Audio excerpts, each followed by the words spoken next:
We're 2 weeks in to Arizona State Sun Devils football training camp, and we also have a scrimmage down. Let's talk about it on this edition of the Locked On Sun Devils podcast. Are Locked On Sun Devils, your daily podcast on the Arizona State Sun Devils, part of the Locked On Podcast Network, your team every day.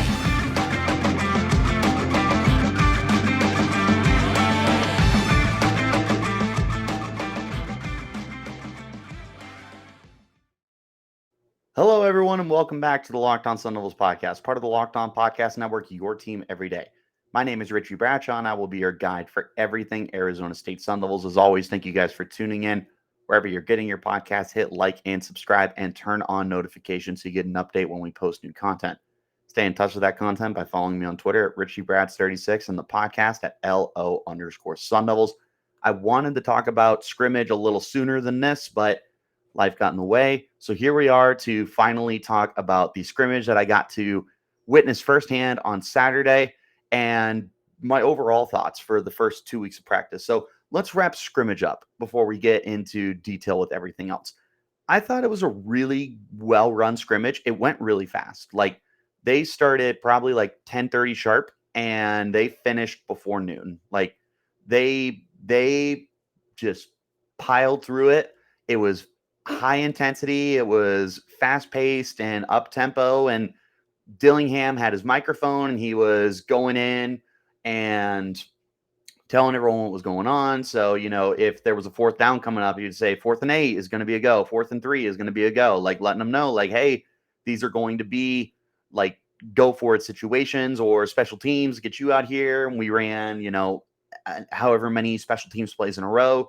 They really were just high energy with it. Guys were running on and off the field. There wasn't any big downtime in between, unless you were, not on the field for those reps. You were going pretty quick. There wasn't a lot of downtime in between snaps. It was pretty repetitive. It was safe. It wasn't to where you were worried guys are going to get injured and drop over from getting heat exhaustion or anything, but it was high intensity and I really enjoyed it. And I loved the feeling that was on the field for these guys. They were yelling and screaming and having a good time. Jalin Conyers was rabbing, which I love. I think he's going to be such a great rah guy for this team, and I can't wait to continue to gush about him as this year unfolds for the team. But I can't just talk alone about Jalin Conyers. There's lots of guys that have been talking and getting everyone hyped up and ready to go. Obviously, Conyers at the front and center of that, but there's been a lot of really good responses to Dillingham in his first year as a head coach at Arizona State. And through 2 weeks of practice, you can just feel a difference with this team. These guys definitely feel a lot more engaged and like they want to be there and that they want to contribute something to this team moving forward. They want to make that instant day one impact. They're not looking at themselves as a team that's rebuilding. They're not looking at themselves as a team that's going to struggle in 2023. They believe that they're going to come out and shock the world, and that is showing in practice. You're seeing these guys come out, put out everything that they could possibly put out on the field, and make something out of every practice. We constantly are talking about, it feels like 5, 6, 7 players that stand out every practice, but I feel like you can come away pretty much from every practice with guys to be impressed with. Like, I made a short little list of like 5 guys that I'm going to highlight that I feel like we talk about more than others. But man, there are so many guys that have really flashed throughout practice, and there were several guys that flashed throughout the scrimmage. Looking specifically at the scrimmage, there was obviously a lot of give and take with this, but I felt like the defense definitely won the scrimmage during the Saturday outing. It felt like there was a lot of duress for these quarterbacks. And when I say felt like, I mean it popped up for the people who were accounting for everything. I know that Chris Cartman from 24/7 noted that there was 12 sacks for the defense. And I'm going to get into that a little more in just a minute. But the defense was swarming, and they were fast and they were explosive and they were making plays in the backfield, and they were going sideline to sideline. They were having good reps pretty much at all three levels of the defense. But I feel like that can be accredited to the new defensive coordinator coming in, Brian Ward. I'm really excited about Ward. I've been hyping him up this offseason. I will continue to hype him up because I think that he's going to be part of the biggest change for the Sun Devils compared to their 2022 counterparts. I think his defense is going to be a lot better. And these kids are definitely buying into his mentality and his culture that he's established. The pass rush just looks 10 times different. Like, you have so many new faces that are coming in. Some guys that we're going to talk about more momentarily, but there's so much production that's coming from multiple players. It's not like one player had like 5 sacks. Like, I would venture to guess of those 12 sacks, you probably had 8, maybe even 9 different players that were in the backfield. Like, you love to see it. On the flip side, and this is what I wanted to talk about a little more with the sacks, is I am a little worried about this offensive line. I'm not going to lie. This was not necessarily a strength for Arizona State coming into this year. And then they lost Ben Scott and they lost Ladarius Henderson to the transfer portal. And they lost Des Holmes to eligibility, and they lost Chris Martinez to eligibility. It's a brand new offensive line, short of returning Isaiah Glass at left tackle. It's a lot of new faces. Ben Bray's returning as well, but there is cause for concern from what I've seen so far. This is going to be a weakness for the team, I think. But at the same time, maybe ASU just ends up getting like a 30 to 40 sack season out of this defense. Like, who knows? It's way too soon to tell. But I can tell you that I entered camp nervous about the offensive line, and 2 weeks through camp, I am probably right on par with where I was, maybe even a little more concerned with where I was heading into camp looking at this offensive line. There's lots of playmakers. We're going to talk about them in just a moment. There's lots of guys who have been standing out. All in all, with this scrimmage, putting a bow on it, or you know what? Before we put a bow on it, there were some really big splash plays, particularly from Jalin Conyers, who had 2 touchdowns, one of which was a 4th down, one-handed catch in the back of the end zone, which was just absolutely insane. And then there was another one where he got hit underneath, was making some moves with his hips and making some dudes miss and just finding his way into the end zone. He's going to be special, guys. Like, I promise you, Jalin Conyers is going to be a difference maker. But there were some other good plays throughout the day. I know that Cameron Scadabo had made several plays on the ground. He looks like he's going to be the bell cow for the team this year, barring something unforeseen.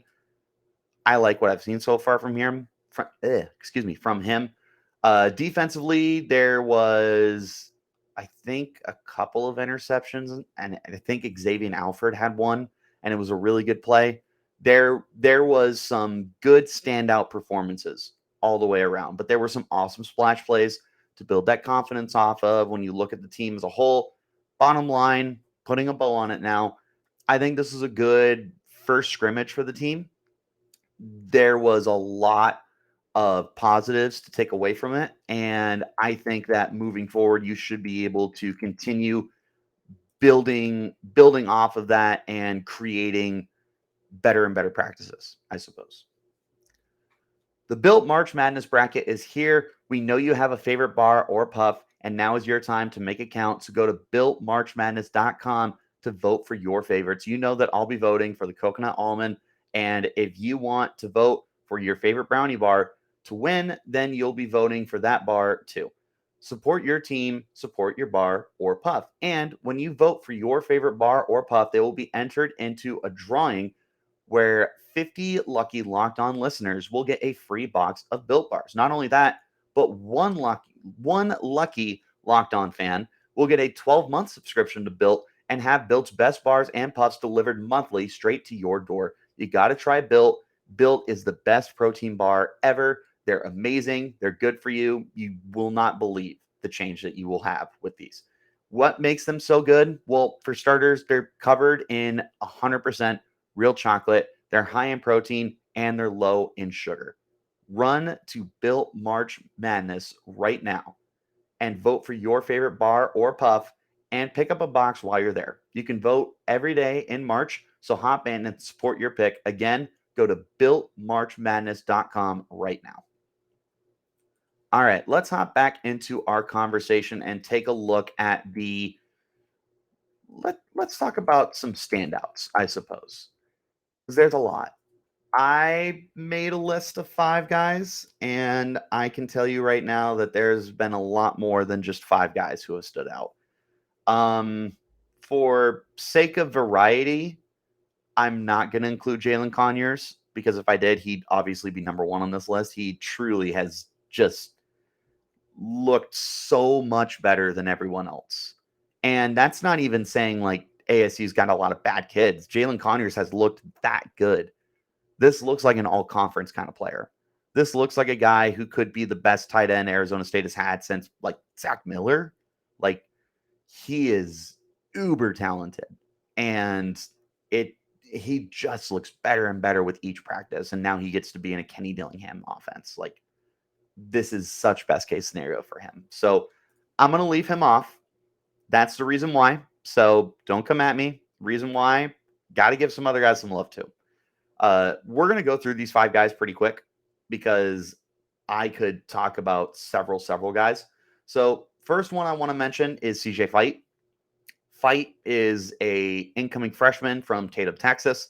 Dude is massive, 300-pound defensive tackle, and is just moving guys.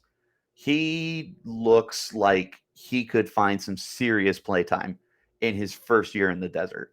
And I'm really excited because of the work ethic that he has shown and the time that he's putting into his craft to be a difference maker.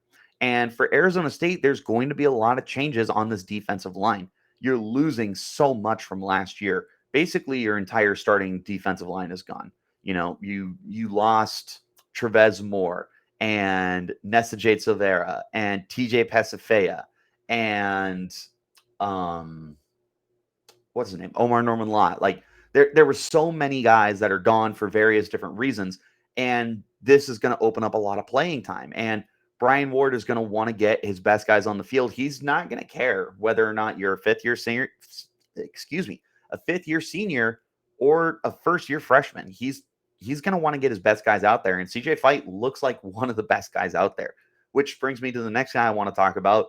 And the only returning player on this list from last year, BJ Green. Green is getting new exposure as like an edge rusher right now, which is really interesting because as a 6'1", 275 odd pound defensive tackle, he's undersized, he's a tweener, doesn't really have a great fit. But they're trying him out on edge because they want to get their best guys out there. And goodness gracious, does he look ferocious off the edge. Dude is consistently generating pressure. He's getting sacks in practices. He was getting sacks in the scrimmage game. Like he truly is standing out in so many different ways for this team. He's going to be huge for the team. Already talked about him a little bit, but Cameron Scatabo is next on my list. He is just big bully ball as a running back. Dude's a bowling ball. He's built. He's thick. He's tough. He can catch the football. And I think that he's going to end up being that bell cow for the team. I'm curious how they want to incorporate everyone else because you do have like Tevin White is coming back and you also brought in Carlos Brooks. And there's, I can't even think of the kid who's coming in as a recruit. And you guys will have to forgive me for that. I don't have the list in front of me right now. But there will be some competition, but it feels like it's Scatabo's job to lose, and he's done absolutely nothing to lose this job right now. Number 2 for me is Clayton Smith, and there's a lot of edge rushers that you could talk about here.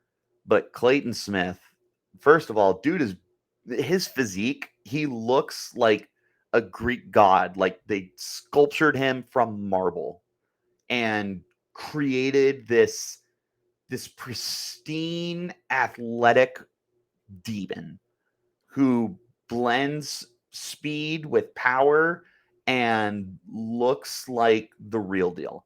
This is a former really highly touted prospect. I've seen some places that had him 5-star. I feel like most places I've seen have him as a 4-star. Regardless, highly recruited out of Oklahoma, transfers to Arizona State. Similar to what I said with Fight, Brian Ward's going to want to get his best defensive lineman on the field. He doesn't care how long you've been at this program. He's just if you can play, you're going to be on this field. And Clayton Smith can play.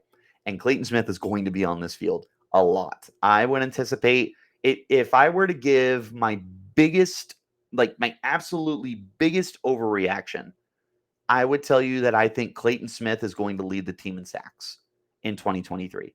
I think that would be my absolutely biggest overreaction. As much as I would love to say like Jalin Conyers is going to win the John Mackey Award or we have 2,000-yard receivers, like Clayton Smith looks like a demon off the edge. Love him. Number one, this shouldn't be a surprise if you've been staying in touch with everything that's been going on with training camp, but it's Xavier Guillory. Guillory is the wide receiver transfer from Idaho State.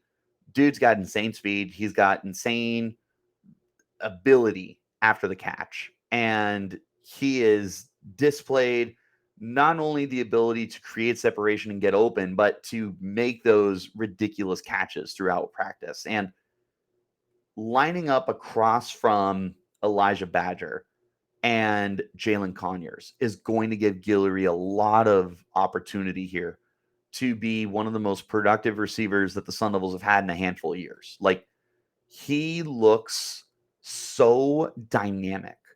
The closest thing I could possibly compare him to, and I don't want to do this because it is very high praise, but it's hard not to see Brandon Ayuk again. It's hard not to see Brandon Ayuk. The way that he runs and he's so fluid and he's got this big play potential. Guillory just looks like that guy. And that's why Guillory is at the top of my noteworthy players. I'll tell you what, though, like I said, I couldn't contain it to just 5. I'm going to throw a bunch of names at you that have also been standing out to me. Xavier Alford has looked good. Travion Brown has looked good. Prince Dorba and, oh my goodness, who's the other defensive lineman? Garen Stansberry have looked good. Like there's been so much growth on this defensive line to get excited about. Messiah Swinson has looked good. Mel Constaval has looked good. Giovanni Sanders has put some guys on skates, and he had one of the nastiest stiff arms of spring practice so far. Like, there's been so many guys to highlight here for Arizona State, and so many guys that I can't even think of off the top of my head. Like, we could go on and on and on about the guys who have stood out for Sun Devils football so far during spring ball. And I hope that trend absolutely continues to go up in the right direction with more and more guys to talk about. As much as I want to talk about the 5 guys I just mentioned, plus Jalin Conyers, I would love to, by the end of spring ball, be excited for 20 players or 30. Like, that's one of the most beautiful aspects of this team. And I'm going to break that down more in just one moment. But before we get that far, I do want to talk to you guys about FanDuel. The tournament is heating up. There's no better place to get in on the action than FanDuel, America's #1 sportsbook. That's because right now FanDuel is giving new customers a no-sweat first bet up to $1,000. That's up to $1,000 back in bonus bets if your first bet doesn't win. Just go to FanDuel.com/lockedon and sign up today to claim your no-sweat first bet. Then you can wager on everything from the money line to point spreads to which team will be cutting down the net, all on an app that's safe, secure, and super easy to use. So don't miss your shot at a no-sweat first bet up to $1,000 when you join FanDuel today. Just go to FanDuel.com/lockedon to sign up. Make every moment more with FanDuel. Want to mention to you guys to check out the Locked On College Basketball podcast. Isaac Shade and Andy Patton bringing everything you need to know on and off the court. Hear from big-name experts, coaches, insiders, players, and more on Locked On College Basketball, available on YouTube and wherever you're getting your podcasts. Let's talk about where I kind of left off.